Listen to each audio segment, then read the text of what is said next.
देखिए, पढ़ेंगे class 11th 12th के बच्चे फिजिक्स लेसन 4 ही चल रहा है आपका।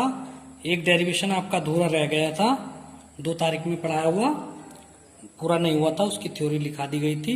लास्ट लाइन उसकी थी कि बल युग्म का आघूर्ण, ये लाइन भी लिखी हुई है उसमें, ये दोबारा लिख दी है मैंने ताकि पहचान पड़ जाए। तो बल युग्म का आघूर्ण बराबर बल गुणा लंब दूरी होती है। तो टो, बल युग्म के आघूर्ण को टो से प्रदर्शित करते हैं, तो बल F हो गया गुणा B साइन थीटा हो गया। ठीक है, पुराना डेरिवेशन खोल के देखेंगे आप। टो बराबर F का मान है IBL B साइन थीटा। अब देखिए लंबाई और चौड़ाई हो गया, ये B चौड़ाई है लूप की और ये लंबाई है। तो लंबाई और चौड़ाई जब आप करेंगे तो ये क्षेत्रफल बन जाएगा और इसे ए से दिखाते हैं।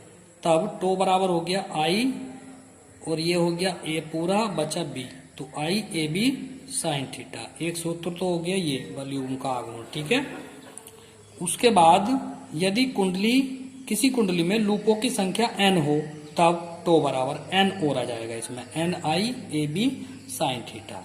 ठीक है, थीटा बराबर यदि 0 होगा अर्थात समांतर है, लूप चुंबकीय क्षेत्र के समांतर रखी हुई होगी, तो टो बराबर NIAB साइन 0 हो गया। साइन 0 का मान 0 होता है तो ये सेरा 0 होगी। तो कह सकते हैं यदि लूप का तल चुंबकीय क्षेत्र के लंबवत हो तो थीटा बराबर 90 हो गया, तो टो बराबर NIAB साइन 90। साइन 90 का मान 1 होता है तो टो बराबर हो गया NIAB। अगला क्वेश्चन है आपका, एक समान चुंबकीय क्षेत्र में स्थित दंड चुंबक पर बल युग्म के आघूर्णों का व्यंजक प्राप्त कीजिए। ठीक है, तो दंड का मतलब होता है लंबाई, एक लंबाई के रूप में, दंड के रूप में। ठीक है, कोई चुंबक रखा हुआ है तो उस पर लगने वाले बल युग्म के आघूर्ण के लिए हमें व्यंजक प्राप्त करना है। तो देखिए कैसे, ये कोई दंड चुंबक रखा हुआ है, दंड माने लंबाई वाला सिरा। ठीक है, ये चुंबकीय क्षेत्र से थीटा कोण बनाते हुए रखा है, ये चुंबकीय क्षेत्र है। तो क्या है, चुंबकीय बल रेखाएं इसके चारों तरफ होने लगती हैं। कुछ बल रेखाओं का बल इधर होगा और कुछ बल रेखाओं का बल इधर होगा। तो ये जो बल हैं, ये तीर के निशान, ये इसे चुंबकीय क्षेत्र की दिशा में लाने का प्रयत्न कर रहे हैं, परंतु ये होता नहीं है। और जब ये होता नहीं तो ये घूमने लगता है, बल युग्म करने लगता है, यानी कि आघूर्ण करने लगता है, जिसे बल युग्म का आघूर्ण कहते हैं। ठीक है, तो देखिए, जब एक समान चुंबकीय क्षेत्र में किसी दंड चुंबक को रखा जाता है तो उस पर भी एक बल युग्म कार्य करता है। यदि हम लूप के अनुप्रस्थ काट का क्षेत्रफल A तथा उसमें प्रवाहित धारा I हो, तब उस पर लगने वाला बल युग्म का आघूर्ण जो होगा वो टो बराबर NIAB साइन थीटा होगा। ये समीकरण 1 आ गई। देखिए, चुंबकीय द्विध्रुव का चुंबक की क्षेत्र में व्यवहार वैद्युत द्विध्रुव के ही समान होता है। अब देखिए यहाँ थोड़ी समझने की बात है। देखिए, चुंबकीय द्विध्रुव, हमें बात करनी है चुंबकीय द्विध्रुव की। तो इसे P से प्रदर्शित करते थे और ये होता था Q इंटू 2L, यानी कि वैद्युत द्विध्रुव की बात करेंगे अब हम। वैद्युत द्विध्रुव, चुंबकीय नहीं, वैद्युत द्विध्रुव। तो वैद्युत द्विध्रुव था P बराबर Q इंटू 2L, याद आया होगा आपकी। ठीक है, और अब हम कर रहे हैं चुंबकीय द्विध्रुव। 2 चीजें हैं आपके पास, हमें ज्ञात करना है चुंबकीय द्विध्रुव। तो इसका कोई सूत्र अलग से तो है नहीं, इसी की कल्पना करते हैं। ठीक है, तो देखिए, चुंबकीय द्विध्रुव का चुंबकीय क्षेत्र में जो व्यवहार है वो वैद्युत द्विध्रुव की भांति है, तो इसलिए टो बराबर माइनस के PE साइन थीटा, ये वैद्युत क्षेत्र में हो गया।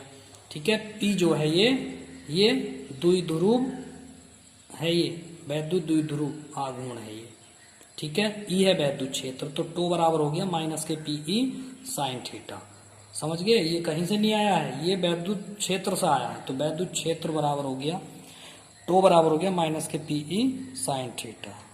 समीकरण 1 व 2 से P के तुल्य राशि NIA, देखिए यहाँ B है, यहाँ E है, ये चुंबकीय क्षेत्र है, ये वैद्युत क्षेत्र है। बड़े ध्यान से दोनों को देखेंगे। तो P के तुल्य क्या बचा, P के तुल्य जो राशि बची हो NIA बचा। जब तुलना करेंगे देखिए साइन थीटा B और E के बराबर हो गया, तो NIA बराबर हो गया P। ठीक है, तो NiA प्राप्त होती है, जिसे चुंबकीय आघूर्ण M कहते हैं। तो यहाँ B छोड़ दिया, यहाँ E छोड़ दिया, ये द्विध्रुव है, वैद्युत द्विध्रुव है और इसके बराबर ये आ गया, तो ये क्या हो गया, ये चुंबकीय आघूर्ण हो गया। जब ये चुंबकीय क्षेत्र है तो ये चुंबकीय आघूर्ण हो गया, क्योंकि जब ये वैद्युत क्षेत्र है तो ये द्विध्रुव आघूर्ण है, वैद्युत आघूर्ण है।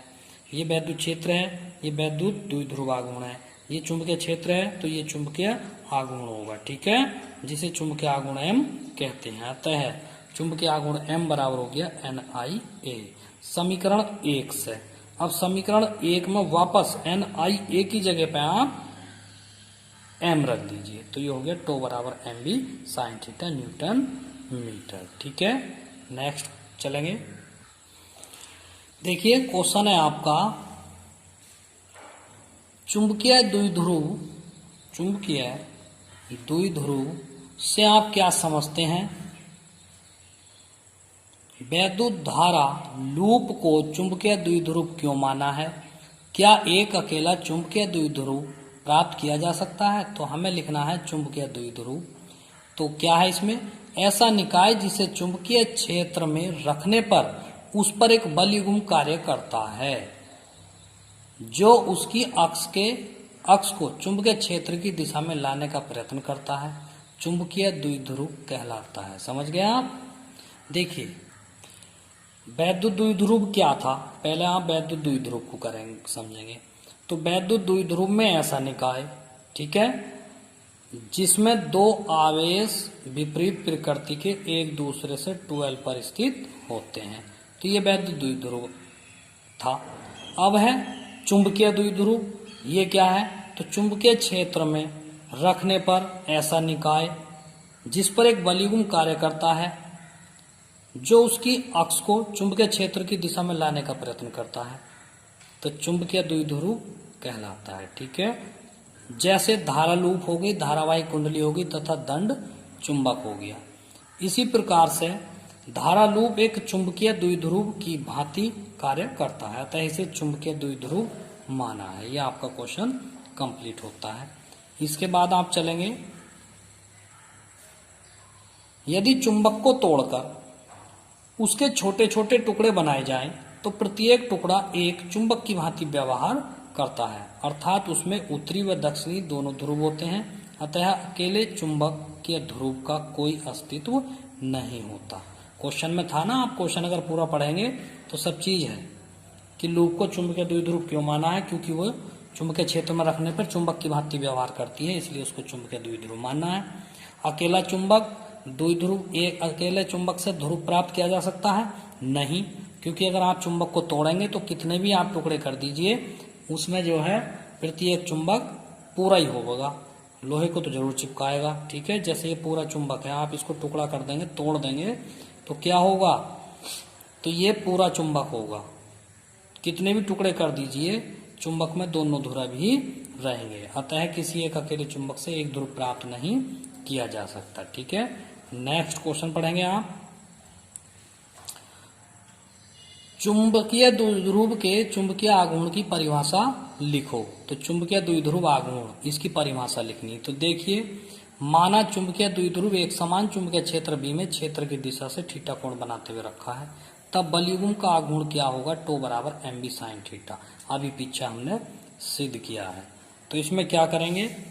तो देखिए, जैसे मान लो हमने सिद्ध किया है अभी, टो बराबर MB साइन थीटा। अगर हम अधिकतम बल आघूर्ण प्राप्त करना चाहेंगे तो समांतर रख देंगे, तो अधिकतम को मैक्स करके दिखाते हैं, टो मैक्स, मैक्सिमम होता है, मैक्सिमम का मतलब हिंदी में अधिकतम, तो ये होगा MB, ठीक है। साइन थीटा पूरा हट जाएगा, यानी कि 90 हो गया, तो ये हो गया MB। अब हमें किसकी परिभाषा चाहिए? M की परिभाषा चाहिए, तो जब हम लाएंगे तो ये होगा टो मैक्सिमम बटे B, ठीक है। अब यदि हम B का मान 1 रख दें तो M का मान हो जाएगा टो मैक्सिमम, ठीक है, ये हो जाएगा M का मान। B का मान 1 रख दिया तो टो बराबर हो गया मैक्सिमम। मैक्सिमम का मतलब अधिकतम बल आघूर्ण। तो चुंबकीय आघूर्ण क्या है? तो देखिए, माना, तो इसमें क्या कहेंगे हम, ये सब आ गया, देखिए ये सब जो मैंने समझाया है ये लिखा हुआ है, तो अतः इसकी परिभाषा क्या होगी? तो एक का मतलब हमने एक रखा था बी का मान, तो वो हो गया एकांक। तो एकांक व एक समान चुंबकीय क्षेत्र में क्षेत्र के लंबवत रखे किसी चुंबकीय द्विध्रुव पर लगने वाले अधिकतम बलाघूर्ण को चुंबकीय द्विध्रुव का चुंबकीय द्विध्रुवाघूर्ण कहते हैं। इसे एम से प्रदर्शित करते हैं और इसका मात्रक एम्पियर प्रति मीटर है। इसकी परिभाषा कंप्लीट होती है। ठीक है, एक का मतलब एकांक व एक समान चुंबकीय क्षेत्र में क्षेत्र के लंबवत किसी चुंबकीय द्विध्रुव पर लगने वाले अधिकतम, ये अधिकतम बल आघूर्ण हो गया, अधिकतम बल आघूर्ण को द्विध्रुव का चुंबकीय द्विध्रुवाघूर्ण कहते हैं। ठीक है, इस प्रकार से ये पूरा हो गया है। नेक्स्ट देखेंगे, क्वेश्चन है आपका, चुंबकीय द्विध्रुव के कारण अक्षीय तथा निरक्षीय स्थितियों में चुंबकीय क्षेत्रों की तीव्रताओं के लिए व्यंजक प्राप्त कीजिए। देखिए, अभी कुछ पहला पार्ट जब मैंने आपको फिजिक्स का पढ़ाया था तो उस समय था वैद्युत द्विध्रुव के कारण, वैद्युत द्विध्रुव के कारण अक्षीय स्थिति में क्या था, वैद्युत क्षेत्र की तीव्रता E बराबर 1/4 पाई एप्सिलॉन 0 2p/r³। ये था वैद्युत द्विध्रुव के कारण अक्षीय स्थिति में वैद्युत क्षेत्र की तीव्रता। उसी प्रकार है चुंबकीय द्विध्रुव के कारण अक्षीय स्थिति में तीव्रता। तो माना ये कोई चुंबक है, चुंबक में दो ध्रुव होते हैं, S और N होते हैं। इसके मध्य बिंदु O से R दूरी पर कोई बिंदु P है जहां हमें चुंबकीय क्षेत्र की तीव्रता ज्ञात करनी है। ठीक है, यदि चुंबकीय क्षेत्र की तीव्रता बिंदु P पर B हो तो बस इसका डायरेक्ट सूत्र लिखेंगे, B बराबर μ0/4 पाई 2m/r³। तो देखिए, यहां देखिए μ0/4 पाई, तो वैद्युत क्षेत्र में देखिए 1/4 पाई एप्सिलॉन 0। यहाँ नियतांक ये है, यहाँ नियतांक ये है। ये द्विध्रुव आघूर्ण है, वैद्युत द्विध्रुव आघूर्ण 2p, और यह है चुंबकीय द्विध्रुव आघूर्ण 2m, r³ और r³। ठीक है, तो बस इसी प्रकार से इसी की तुलना करके b बराबर आ गया μ0/4 पाई 2m/r³ न्यूटन प्रति एम्पीयर मीटर। इसी प्रकार से निरक्षीय का सूत्र है, इसका आपको केवल याद रखना है। ठीक है, ये आ गया निरक्षीय का सूत्र। नेक्स्ट क्वेश्चन है आपका, परमाणु में परिक्रमा करने वाले इलेक्ट्रॉन का द्विध्रुव आघूर्ण का व्यंजक प्राप्त कीजिए। तो देखिए, ये कोई इलेक्ट्रॉन है, ये कोई परमाणु है। परमाणु में ये नाभिक है और नाभिक के चारों ओर एक r त्रिज्या की कक्षा है जिसमें एक इलेक्ट्रॉन v वेग से चक्कर लगा रहा है। इसका चुंबकीय आघूर्ण m है और कोणीय संवेग j है। तो देखिए, माना कोई इलेक्ट्रॉन किसी परमाणु में नाभिक के चारों ओर r त्रिज्या की कक्षा में v वेग से गति कर रहा है, अतः यह घूमता हुआ इलेक्ट्रॉन एक धारा लूप का निर्माण करता है। धारा लूप का मतलब गोल गोल चक्कर बना देगा, धारा उसमें बहने लगेगी, ऐसा लगेगा जैसे धारा बह रही है। क्यों? क्योंकि इलेक्ट्रॉन जो है आवेशित होता है, इलेक्ट्रॉन में आवेश होता है। ठीक है, तो देखिए, तब इलेक्ट्रॉन का आवर्तकाल T बराबर क्या होगा, IE। Q बराबर IT से देखिए कितना हल्का है ये, Q बराबर IT से, ये वाला।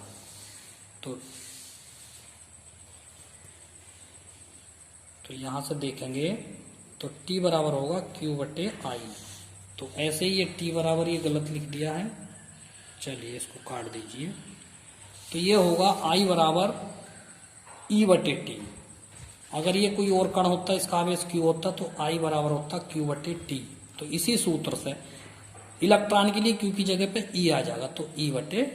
तो I बराबर हो गया E/T। परंतु आवर्तकाल जो होता है, आवर्तकाल, काल माने समय, समय बराबर क्या होता है, दूरी/4। देखिए, समय बराबर दूरी/4 से, दूरी क्या है, वृत्त का पूरा एक चक्कर यानी कि 2πr, और चाल कितनी है v, तो समय, ठीक है, समय t कितना हो जाएगा 2πr/v। तो यही हमें लिखा है, t बराबर 2πr/v, अतः I बराबर, तो t की जगह मान हम पूरा रखेंगे, ये वाला तीसरा/v ऊपर चला गया, तो I बराबर हो गया EV/2πr।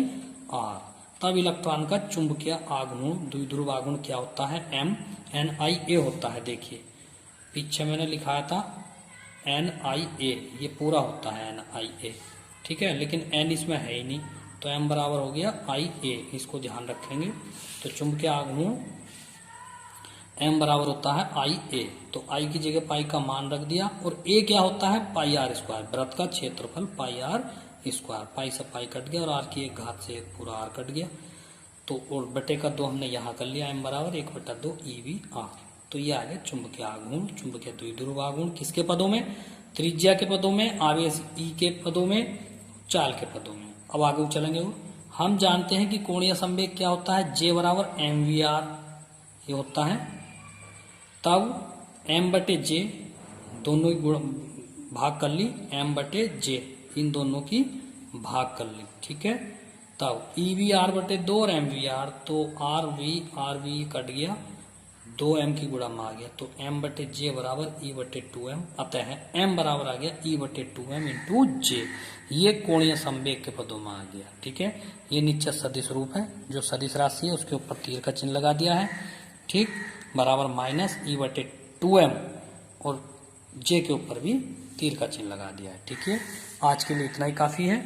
सभी बच्चे पढ़ेंगे, सब्सक्राइब करेंगे और हल्के में ना लें पढ़ाई को, सभी बच्चे पढ़ाई करें। Thank you.